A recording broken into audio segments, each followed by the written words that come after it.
Hello everyone, welcome back to my channel. Welcome back to another video. Wait, I don't even say that anymore. Hang on, start over.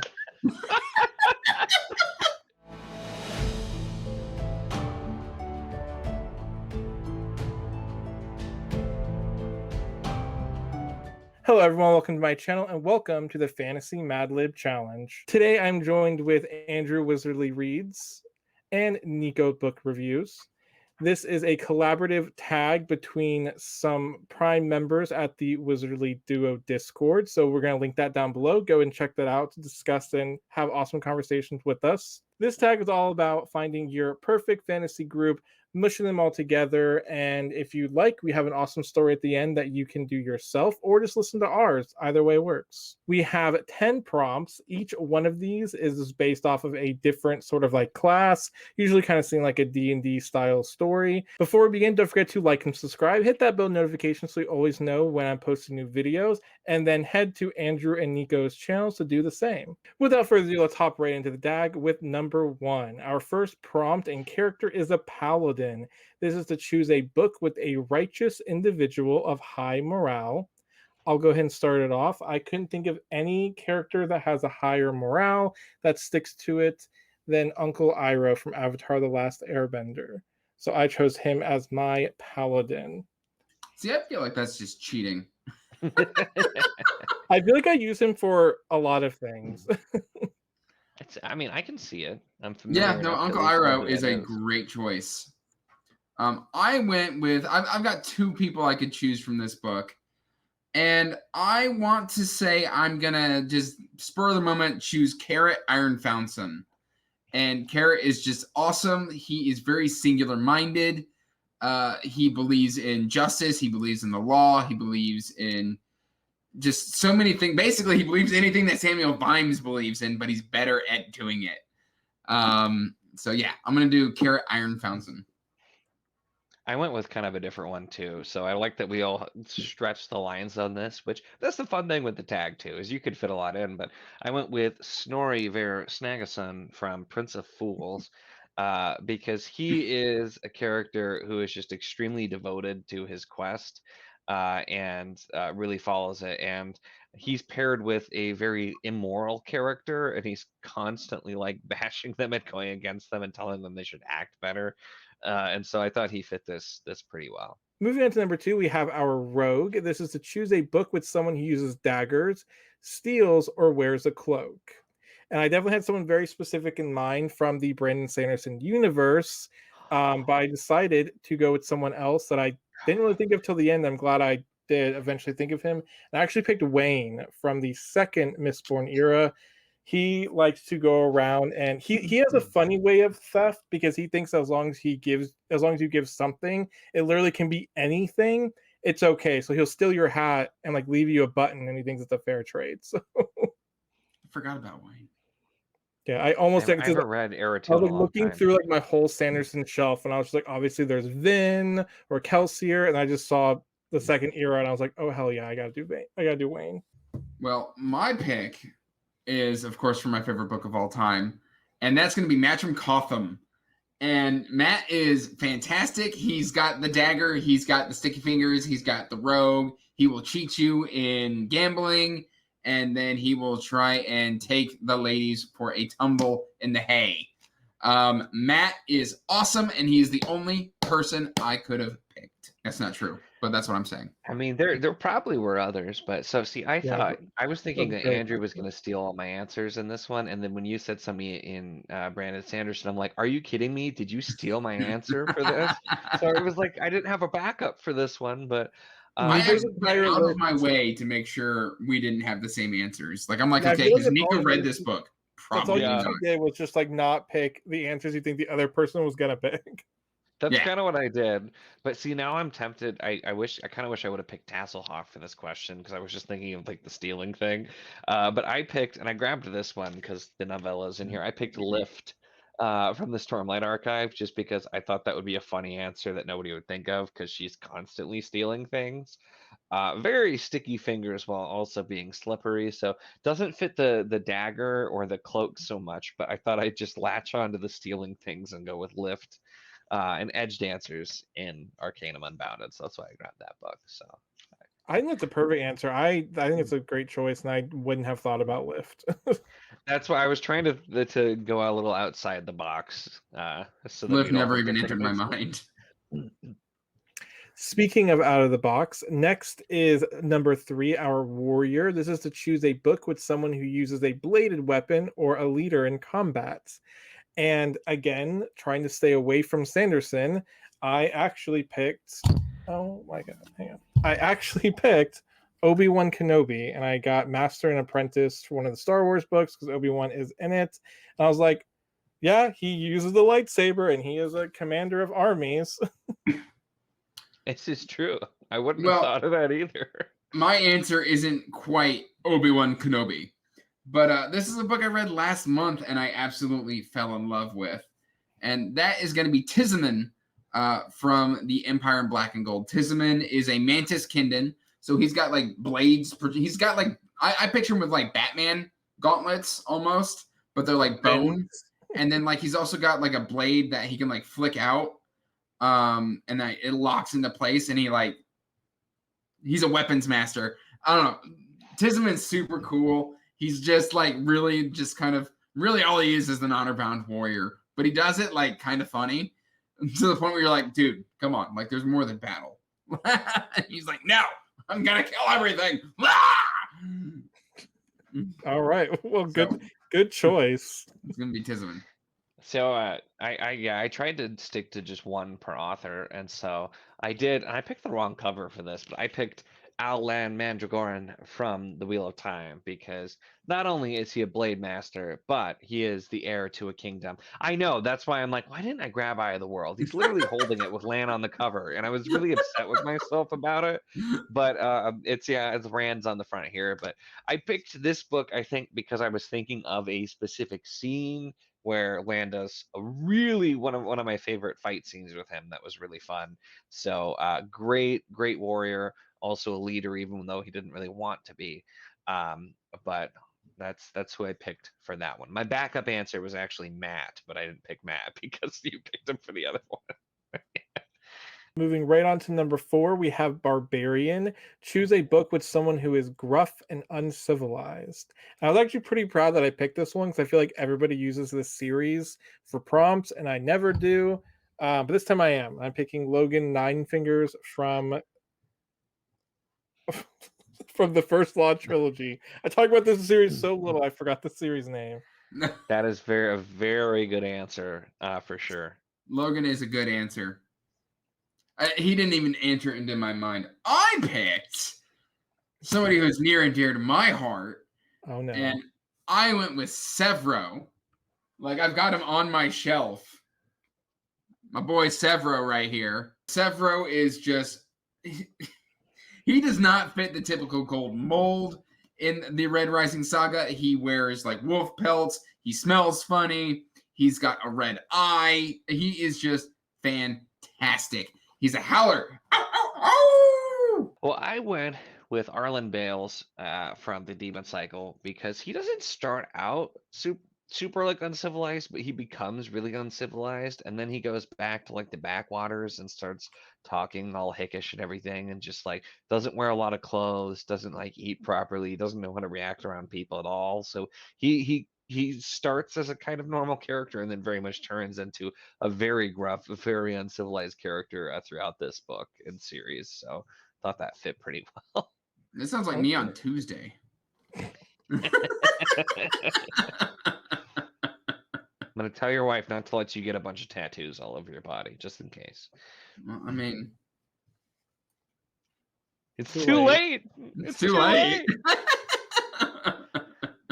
Oh no, Andrew's my pick for my Barbarian next time. Now taking a very drastic change, we have number 5, which is our Bard. That is to choose a book with someone who is persuasive or musically inclined. I literally almost said pervasive. Pick someone that's pervy. I mean, there's probably okay. Wait, I've got to change my answer. Actually, no, my answer still works. I think mine actually might work too. But anyway, someone persuasive and musically inclined. I literally could only think of Hoyd or Wit from the Stormlight Archives, or really the Kashmir in general, because literally he is a bard. You're ugly. You're disgusting. I'm going to kill you. Give me $200. I have This only is one unfair. Cosmere book in my picks, and I almost just skipped right over it. Mine, I'm going to go with Starling, which she's the Queen's minstrel in the Realm of the Elderlings, and she's very musically inclined. She's very pretty, and she's also pervy. So it all works. It all That works is out, true. That does fit. and it fits no matter what the prompt is. Yeah, so it works either way. I don't Yeah. remember my character being pervy, but I went a little bit different on this one, and I picked Fiddler from Malzahn, and I grabbed Gardens of the Moon here. Fiddler's but a good character. yeah, he Based does off his actually name, he play sounds fiddle. perfect. Yeah, well, and that's what made me think of it, because he's a soldier, not much of a bard, but he does play the fiddle and has been known to do some fiddling, and so that's actually where he got the name from. And so I thought that would just be an interesting kind of different pick, because I was thinking I didn't want to pick, like, I already used Wheel of Time, so I didn't want to do like Tom Maryland or anything like that. So I was trying to think outside the box, and like Fiddler works, I think. So moving on to number 6, we have our wizard. This is to choose a book with someone who is magical or wise. Yes, I picked Andrew. Yeah, I was gonna pick Andrew, but I figured Nico was gonna pick him, so I actually picked Mood from Kings of the Wild, because he is my favorite wizard, and he is, I don't know if he's, I mean, he could be wise. I just feel like he's more of like a goofball, but he's really smart. I'll take him. He's unintentionally fantastic. Yeah, he's definitely very whimsical in his creativity and how he solves problems and stuff. I went with one that doesn't really get talked about very often. And I pulled out for probably like one of the first or third time my Theft of Swords bind up by Michael J. Sullivan. And I'm going to go with Ezra Hardin. Ezra Hardin is like the last surviving wizard from like the First Empire. And so like, I mean, literally he was so powerful that they had to handicap him and imprison him in a like time stasis prison for like 900 years. And like, of course, he gets out. And yeah, I see where it's going. Well, I still okay. haven't read that yet, but so I wish I would have picked Andrew now, because that would have been really funny to shoot that in. But I did pick an actual book character. Oh man. And I went with Dalbin from the Prydain Chronicles by Lloyd Alexander. So going old school back to the 60s. But Dalbin is a wizard who doesn't do a ton, but he does have an oracular pig called Henwin. So that's pretty important. I like pigs. That's a real thing. Yeah. That's a plot in the story. Like he throws the like casting sticks, and the pig moves them to tell the future. Oh, It's okay. it's seriously He's a in there. future-telling pig. Yeah. All right. I guess there's weirder ways of fortune-telling. It was the 60s, man. Anything went. It was fine. Our monk is to choose a book with someone who believes in something religiously. And again, I picked someone from Sanderson, and I picked Sazed, because literally his entire plot. Actually, I like the way that they go into religion with Sazed. I like that he is for those who don't know, the keeper of religions. It's been many years. They've tried to get rid of almost every single religion, and Sazed keeps it around. So he kind of goes around to people and tries to see if this religion is good for theirs. And I thought it was a really cool way to bring up a lot of different religions and kind of build his world. So I always really liked that character and the discussion around it. I've always enjoyed. Plus he's bald too, so This is true. like a monk. And a eunuch. Yeah. All monk qualities. I went with my only Sanderson pick, and I went with Hrathen. And Hrathen is just, I wouldn't say he's a zealot, but he's like the High Inquisitor or something. I forget, for his like religion that is like also an empire. It's been a while since I've read it, but I would definitely say he's a zealot. You think he's a zealot? I mean, yeah, he kind of comes. His character changes a little bit, but I definitely think you would put him in. He zealot starts out as a territory. zealot, yes. So, but I don't know. I love Hrathen. Hrathen's one of my favorite characters in the entire book. I was do very think he's surprised by his underrated. ending. I liked what they surprised me. I thought he was gonna be very stereotypical, and he's not by the end. yeah, that's why I liked his character a lot too. I went with so I picked the non-Sanderson pick for this one, I guess, which I picked from King's Dragon by Kate Elliott, Frater Aegeus. Also, special thank you to Alan from the Library of Alexandria for coming in clutch and telling me how to pronounce that name correctly, because it's Latin based, and that's not how I pronounced it when I read it. But so, Frater Aegeus is a member of the church in the Crown of Stars series and believes some stuff that is thought to be heretical from many others. And so he believes it very, very strongly, though, and I won't spoil anything that happens, but takes a very firm stance. So I thought fit well. There are Also, actual monks in that book, though, so now I feel like I should have picked one. How dare you? Because he's a freighter, so he's like a traveling preacher, but there are legitimately monks that live in monasteries, and I'm what am I doing with myself? This is okay. I'm sorry, guys. I'm sorry. you can do a do-over. You can just make your own separate answer to Your apology is not accepted.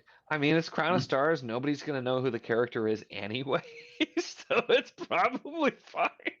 Brian Lee Durfee will know. I'll know. and we'll tag Alan down below if you ever want to get him to answer any Latin pronunciation questions. We'll tag him down below. I'm sure he'll love that. It's like DMing him, like, how do you pronounce this? Like, who are you people? All right, we are on to our druid. This is to choose a book with someone who likes nature or animals. And I actually was struggling with this one until I thought of Crown of Feathers by Nikki Palpretto. This is, I'm sure some people will know, but I'm assuming you guys definitely don't know. But this is about a book of women who have like magical powers that they can like talk to animals. And like one of their highest, best kind of organizations are actually Phoenix Riders. So she's a Phoenix Rider, but she also can talk to other animals. So I was like, that sounds like a druid to me. Oh, her name is Veronica. Did I even say the character's name? Yeah, the main character, Veronica. She's a Phoenix Rider who talks to animals. Veronica with a Y. With a Y. Why? My answer is dumb. So I hear it. literally I'm couldn't think of anything. And I went with Paul Atreides in Dune. And frankly, a desert is nature. Okay. I don't think you can say the answer because it's kind of a spoiler. Well, no, I can't. But I'm going to say Paul Atreides is very, very good with nature and animals. He's good with a lot of things. Yes. Oh man.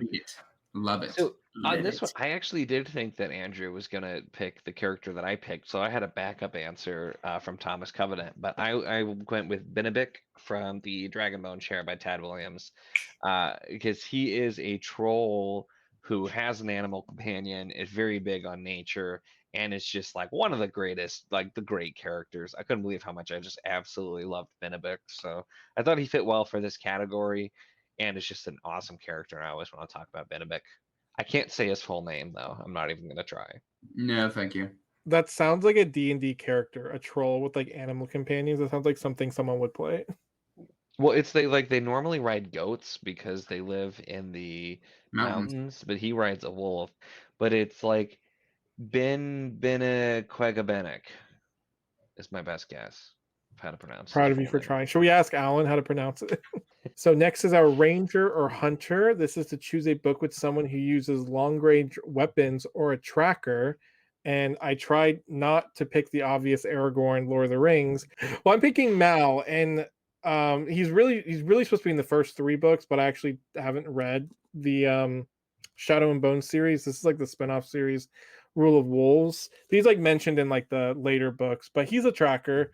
I didn't read the first 3 books, but he was really good in the show.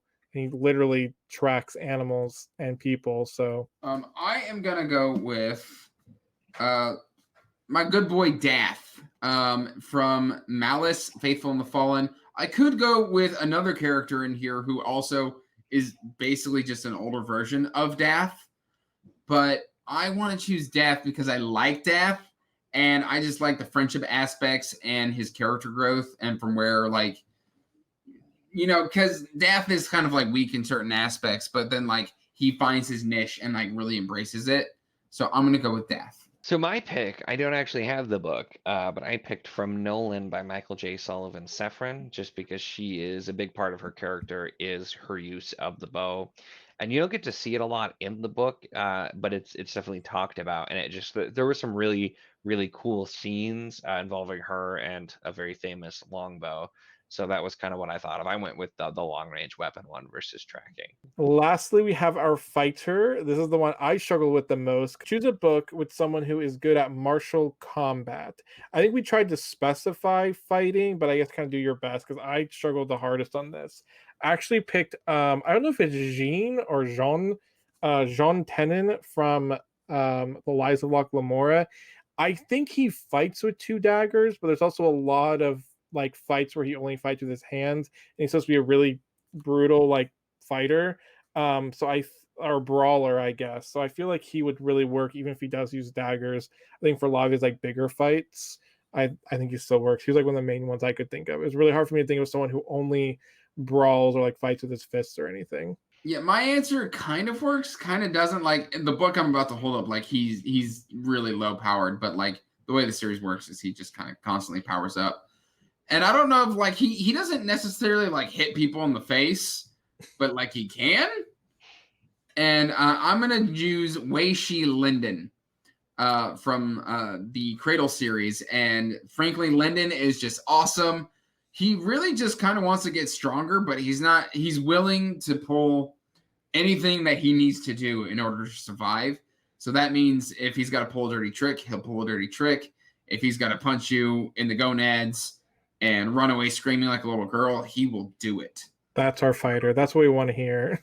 Yes. Wei Shi Linden. Also, I mean, like, don't get me wrong, he will definitely like straight up just face you and fight you, even if you are stronger than he is. So I kind of cheated here, and it's funny that you specifically said you were looking for something Asian inspired, and I grab a European inspired thing. But in my defense, so I went with Gar from Faithful and the Fallen, who, at least the way I read it, he's part of like this is kind of spoilery for book one, but he's part of like a warrior group of people who kind of reminded me of like Saracens. So still technically got a little bit of something that's not just straight up European. But he is a fantastic fighter, and he does primarily use a sword, but it's more than that, and he does fight with his fists with anything too, and it's just like exudes like martial excellence with fighting in general. So I thought it's still a pretty fitting good character. So Gar is awesome. I had some amazing moments from him. So all right, everybody. Well, that's it. Those are our answers. Let us know down below if you liked or disliked our answers. Let us know what you would have picked. And yeah, we are going to move on to our next part. So like I said earlier, we did create a Mad Lib for this. So we are going to insert some of our choices into this story. We are going to somehow post this story so you can do it as well. We tried really hard to find a way to easily let you replace the words. We really couldn't find anything. So you'll have to kind of do the work to just sort of like put it into a Word document, Control H it, and then just like find and replace all the words. And yeah, you can kind of make your own story. If you want to do a video on this tag, you can insert your names. So I think that's kind of part of the fun. If you don't want to hear this story because you want to read it yourself, go ahead and click off here and just kind of download the story, do the tag, and you can do the story at that time. But if you want to hear the story, we are going to reenact it for you the best that we can. You can save your chaos for the end. Oh, it's gonna be a shit show in the best way. I'm calling it right now. It's gonna be great and terrible, and I'm excited for it.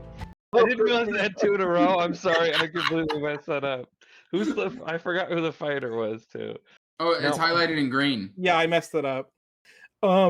That's not how any of this works. There once was a crazy hunter who offended a fighter, and now they duel to the death! That's it! Yells the once massive... Oh, damn it, I messed it up. If I can stop squishing equally and sheepish into one word, that'd be fantastic. I'm very used to reading off of scripts. I used to train people on stuff, so just for the record, that's why I'm not doing too bad. Claimed Binnabuk, and if I don't, I just was talking about how I haven't messed up yet. There it is. Oh! I knew this was gonna be a shit show in the best way. All right, our story begins with the carcass dragging along the unpaved roads of Maine Citiesville. Its towering spires reign supreme in the distance. The hunters' boots squelch as they step through the muddled streets, entering the pub in Lower Town. Sephron walks up to the bar and slams the game down. This should cover a drink or two, Severin exclaims confidently. The sudden and dramatic appearance of a dead animal in the bar shocks the bartender and sends ripples down the counter, knocking a drink or two into the neighboring patron's lap. That's not how any of this works.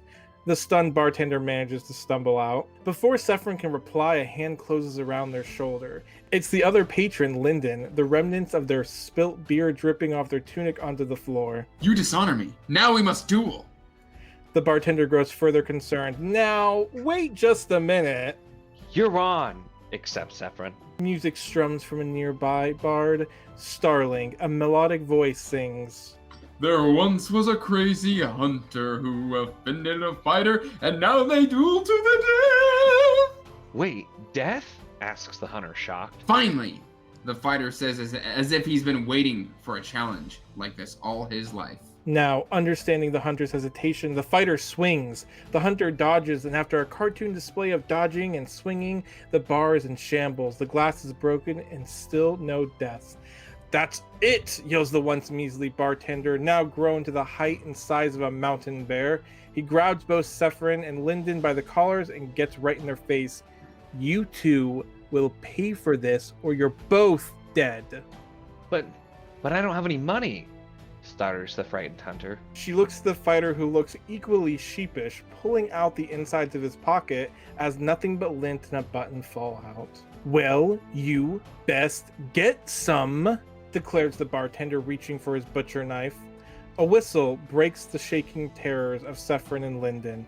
They look over to see a black-clad figure posing without a care in the world and with too many knives strapped to their person, including one in their hand. Matron taps the poster with the blade. Its golden and ruby-encrusted hilt catches the firelight.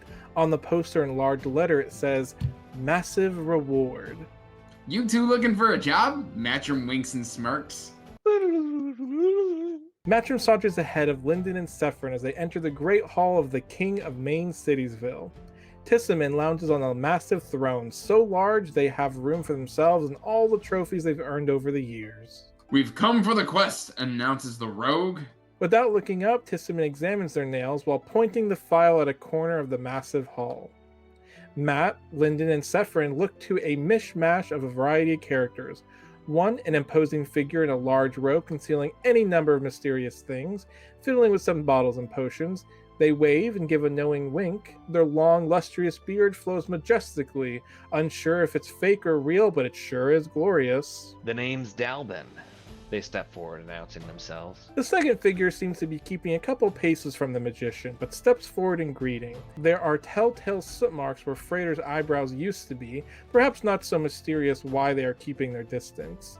Frater bows in greeting. Their shiny reflective head sparkles in the glorious great hall. Lyndon wonders if that is a natural or byproduct of magic tampering. They note to keep away from the wizard if they can help it. Yes, you've all met now, lazily drawls Tissaman. My right-hand soldier will also go with you to ensure success. He flicks a hand to an imposing figure in the shadow of the massive chair. Severo steps forward, though seems hesitant to speak. Now on you go, glory to the kingdom and all that. Retrieve my artifact and you shall have riches beyond your wildest dreams and my eternal gratitude, or some. They begin to mutter in closing as they begin to shuffle it through a large bowl of what appears to be colorful candy. The fellowship awkwardly shuffles out as Severo leads them away. Matt comes out of a triple helix double Arabian flip to land gracefully on the other side of a deep gorge. Racing miles below them is water, rushing at breakneck speeds. The kind that kills all who fall in except the main character, who will only wash up on the banks of the river farther down, go on to have an amazing adventure, and inevitably show up in the finale to save the day. Whew, Lyndon says as he stares into the death trap below. Rocks crumble and break away from their boots, falling below. Careful there, Dalbin says, pulling the fighter back. You didn't have enough coin to buy that plot armor at the last town. Thankfully, we've got Matrim, grunts Severo. The rope he's holding pulls taut as Matt secures their end to the other side of the fellowship to shimmy across. Dalvin looks deeply at the map, etched in runes only he can read, as they follow his directions to the location of the artifact. Do you smell that? Asks Saffron. Their keen, trained nose in the air. Someone's cooking, answers Frater Aegeus. They follow the scent to a small camp, goblins around a campfire roasting a rabbit.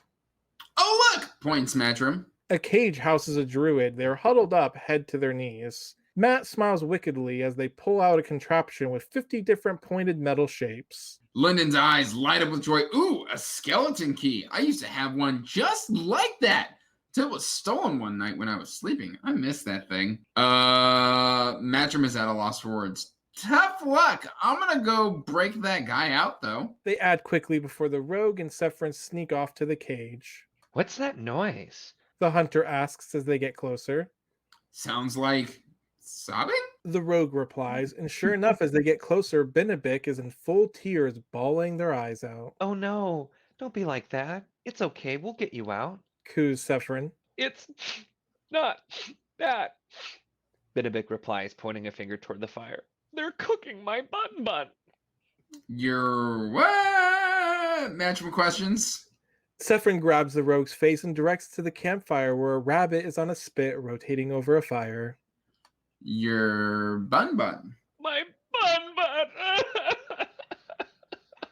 Click, and the door swings open from the rogue's lockpick. Benedict hobbles out, still distraught. What now? Asks Sephron. What are we gonna do about all the goblins? The rogue points. I think someone is already handling that. Frater is walking out into the midst of the camp, arms spread, eyes closed, and head pointed to the heavens. Good eve, my green brethren. Have thou heard the good news? It took mere minutes to convert the band of goblins to muffin theism, and in so allowing safe passage of the fellowship. But Frater stays behind to lead his people to new enlightenment. Benedict decides to join as thanks for the rescue. It was during the trek through a deep and dark forest that they came across a strange glow. On closer inspection, Sephron exclaimed, Mushrooms! A gasp escaped Dalvin so profoundly as he rushed through, as if he found the treasure they were hunting for all along. They're here! At long last! I have found them! Before anyone could object, the wizard swallowed the suspiciously glowing fungi and immediately dropped into a stupor. Though his body seemed lifeless, his mind raced on. Wow, we just lost our guide, Tisman spoke. I know these woods like the back of my hand, claimed Benedict. And if I don't, my friends here will. He continued, lifting both hands as 30 or so birds all flocked to him and rested on his body. He smiled gleefully as if this was perfectly normal. Matt cringed. Sure. Lead on? They all kept a closer look for bird droppings as they went along. Finally, they came to the castle, the Vault of Kings, to retrieve the artifact. As they navigated a maze of traps, they came to a lone pedestal, seemingly empty. As they moved closer, a weapon swept through the air, nearly beheading all of them. They managed to dive out of the way, each in their own degree of dignity. My bum, groaned Benedict. They look up to see their attacker, a glorious paladin. Who dares enter the king's vault? He says with all the thrumming power of an angel. The rogue's eyes light up in recognition. Snorri vs. Snaggerson? The paladin's face flickers as they place the rogue. Matt? I haven't seen you since that glorious night in Venetia, boating on the moonlit canals, feeding each other dragon fruit, and then going back to my place to... Whoa! Matrim interrupted. Hey, what are you doing here anyway? Tissaman flashes a stare of judgment as Sephron giggles behind their hand. My job, says Snorri, motioning toward the empty pedestal, guarding the treasure. The crew all peek around the paladin to inspect the pedestal. It's empty, Tisman points out. Great shame crosses the paladin's face. Yes, it was stolen. You're guarding an empty... You know what, never mind, sighs Sephron. It was glorious, Snorri continues. Gold-bladed dagger with a ruby-encrusted handle. His eyes shimmer in retrospection. Sephron's eyes widen in recollection. Wait, Matrim, don't you... They all turn to look as Matt pulls out a gold dagger with a ruby encrusted handle. Oh, I just, it must have fallen off of your nightstand into my bag that night. Matrim says sheepishly. All the jaws begin to drop as the realization dawns on them. Matt shrugs and says, Guess we had the treasure the whole time? The end. Dun-dun-dun. We got through it. Yay. Congrats, Oh, man. everyone. All right, everybody. So that was it. That is our tag. Those are our prompts. That's our story. Again, don't forget to comment down below about anything you enjoyed or didn't enjoy. But I mean, let's be real. You enjoyed the whole thing, didn't you? Down below. Don't forget to like and subscribe. Hit that bell notification. Head over to Andrew and Nico's channel so you can check out what they're posting today. We're always having a good time. And check us all out on the Widgerly Duo Discord, which again is linked down below, and you can chat with us over there. Andrew, Nico, you have anything to say before we go? I was trying to not bust out laughing. This was a lot of fun. So, yeah, I had a lot of fun doing this, and I appreciate collaborating with all y'all on this. Yeah, absolutely. This was a lot of fun. And so it was just, it was nice. This started as like a really vague idea, and then we kind of worked together, and then Walker took a lot of the initiative to write up the story. So that was a ton of fun to do. And we definitely didn't mess up at all. Like No. we No nailed it mistakes. first There's take. definitely not going to be a First blooper take. reel. From Definitely the not. moment of conception to every meeting we've had, that was very professional and on time, and definitely scheduled. It Yes. went flawlessly. Flawlessly. Don't worry. This did not take 4 months to make. Not at all. Thanks for watching, and I'll see you all next time. If you like our content, make sure to subscribe. And as always, peace out. Stay magical, y'all. Bye.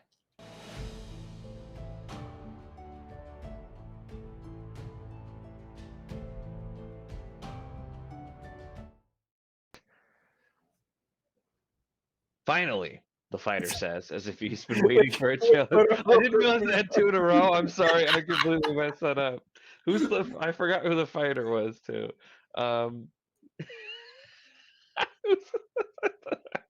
Okay. Wait, did I mess it up? Because yeah, I think Andrew's supposed to say wait. Andrew's. Oh, it's No. highlighted in green. Yeah, I messed it up. Yeah, the hunter is actually the ranger, right? Wait, who the fuck's the fighter? Wait, Andrew, you're the fighter, aren't you? Yeah. Okay, so I Yeah. picked up the second line. So the second line should be Andrew. Finally should be. I was really confused as to why. This is going to be really fun when I'm responding to myself. Also, I shouldn't have picked a female character that I have the most lines with. That's not how any of this works. That sounded really bad. Hang on. I really hate doing voices. Or start over. That's it, yells the bard. Oh my god, I can't read. Has a booktube channel, can't read. No, I'm illiterate. Jared, could you read number 23 for the class? No, I cannot. What up? I'm Jared, I'm 19, and I never fucking learned how to read. Either you act or you read. You can't do both at the same time. He looks to the fighter who looks equally. He looks to the hunter who looks Oh my god.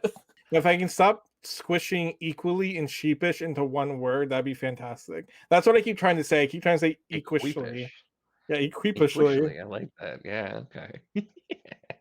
Jesus. Help me. She looks to the fighter who looks equish. Fuck me. I knew this was gonna be a shit show in the best way. What the fuck? Equally sheepish. Equally sheepish.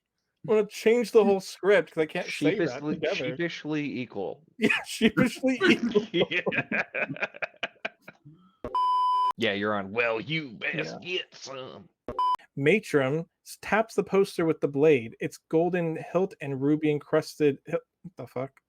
I'll do some sort of like weird transition effect to know that we're moving on. Think I'll just use that every time. Oh. This one's Andrew's line. I fuck up again. Yes. I think someone is already handing. Yes, somebody else messed up finally. On closer inspection, Sephron exclaimed, Mushrooms. "Oh, that's it? That's all you're gonna give us, Nico?" Oh, you want? Oh, you want more? Okay. All right. Hold on. Mushrooms. Mine just says paladin parentheses. Oh I yeah, didn't- you need Nico's It's name. Snorri. So yeah, Snorri. Snorri. You can actually say the whole thing. It is Snorri ver Snagason. Snorri ver Snaggerson. Snagason. Snaggerson. Like son of Snaga. Or maybe it's Snaggerson. Snaga. It could be. I don't know. I don't know. I've never heard it pronounced Snorri that van loud. Snaggerson. Sure, I'll go with that one. What is it again? The rogue's eyes light up in recognition. Snorri ver Snaggerson.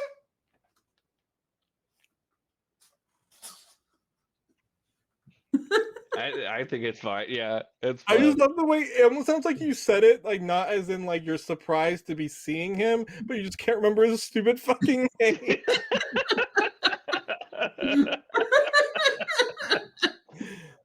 Sephron's eyes widen in reconciliation. Nope, that's not the right word. I'll speak of the words. Now I have to think about. Oh fuck, I don't know how mine goes when it's just by itself. So I feel like I have to like do the whole. Go watch thing some more of our to fucking remember videos or that. something. God. Check out all my fucking videos. Watch our mother loving videos, fuckers. Oh, that's right. That is what I do every single time. And as always, I'm so sorry. I've been trying not to crack up so many times. Okay. Composed. Okay.